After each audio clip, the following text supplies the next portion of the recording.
Isabelle Millet sur Europe 1. Et à 18h50 sur Europe 1, on retrouve Victor Delande qui a piqué sa télécommande à Benjamin Muller et qui a passé sa journée à zapper sur les autres radios et les chaînes de télé pour nous dénicher quelques pépites. Bonsoir Victor. Bonsoir Isabelle, bonsoir à tous. Une première chose vous a frappé. Tout le monde ne se bat pas pour travailler le 1er novembre. Oui, c'est le moins qu'on puisse dire Isabelle, mais j'aurais dû m'en douter dès hier soir, juste avant de passer le relais à Frédéric Tadei.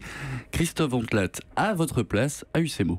Il faut que je vous dise que demain, je ne serai pas là. Après-demain, je ne serai pas là non plus. Vendredi, je ne serai pas là non plus. Isabelle Millet sera là à ma place entre 6h et 7h. Bon week-end à vous, il est 7h. Bon week-end, un mardi soir. Tranquille, oui, Christophe, tout se passe bien. Alors forcément, pour ceux qui bossent aujourd'hui, la réalité est un peu plus compliquée que cela.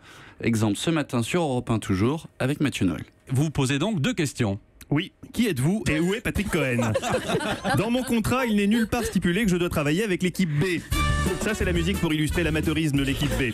Oui, quelle surprise ce matin en arrivant à la rédac de découvrir que je m'étais fait enfler comme un bleu. J'avais pas calculé qu'on était le 1er novembre et que c'était férié. Mais rassurez-vous Isabelle, on n'est pas les seuls à avoir du mal en ce 1er novembre. Nos concurrents aussi peinent à se lever. Sur Radio Nova, Édouard Baird a bien failli craquer en direct. Et moi, debout le matin, couché à 10h avec les poules, je suis aigri, je suis amer, j'en ai marre. Mais non, allez, bon matin, on va s'en tirer. C'est pas mieux du côté de Rire et Chanson. L'animateur de la matinale surjoue la motivation. Il est carrément obligé de demander aux auditeurs s'ils sont là. Alors là on y va là c'est maintenant, c'est parce qu'il est quand même que 6h et en plus c'est férié aujourd'hui, on est le 1er novembre, on est bien d'accord.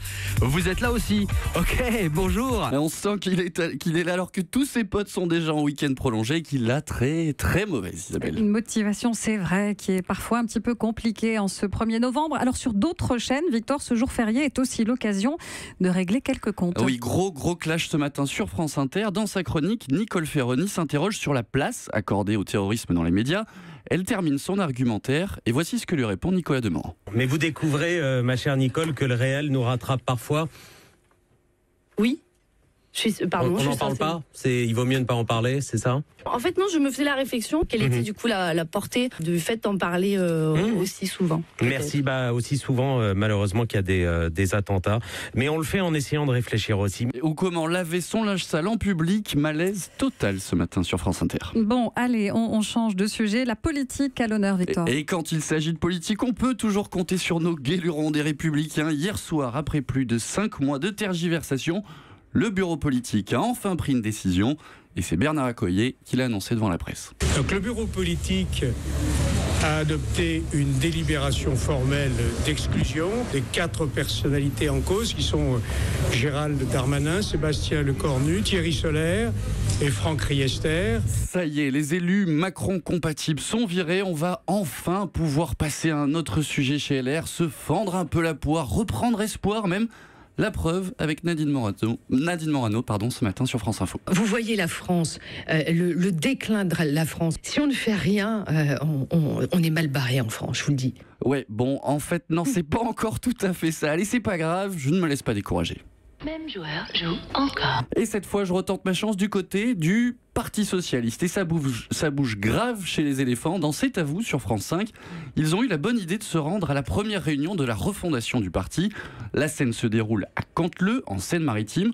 Première piste de réflexion pour les militants, citer 5 réformes majeures du quinquennat de Hollande. Et la réforme des rythmes scolaires, le compte personnel d'activité.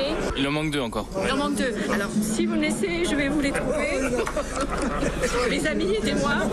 Voilà, aidez-moi, c'est assez gênant, mais pas de panique, les militants vont se rattraper, c'est promis. Nouvelle question, nouvelle chance. Qui dirige le PS actuellement? C'est un petit peu le problème, je ne sais pas trop. Là, vous savez pas qui dirige votre parti? Non. Je ne peux même pas vous répondre et je trouve que c'est bien dommage. Qui dirige le Parti Socialiste aujourd'hui? C'est pour ça qu'on est là, je crois. Voilà, il faut prendre un peu de temps pour la réflexion du côté du Parti Socialiste. Aïe. Alors ça tombe bien justement parce que le 1er novembre, c'est aussi l'occasion de prendre son temps. Prendre son temps, Isabelle, et retrouver sa jeunesse pyjama télépatate. Qu'est-ce qu'on faisait quand on avait un jour férié? On regardait des dessins animés, bien sûr. 30 ans plus tard, j'ai remis ça.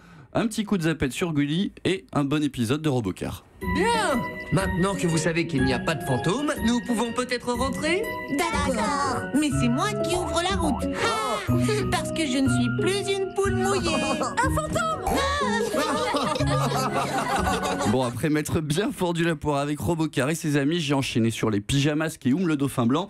Mais il me manquait quand même un petit truc, Isabelle, un peu d'amour, je crois. Alors j'ai replongé un petit épisode des Anges de la télé-réalité sur Énergie 12 et là, j'ai eu ce que je cherchais, une belle déclaration d'amour. À la base, c'était pas prévu du tout qu'on se mette ensemble.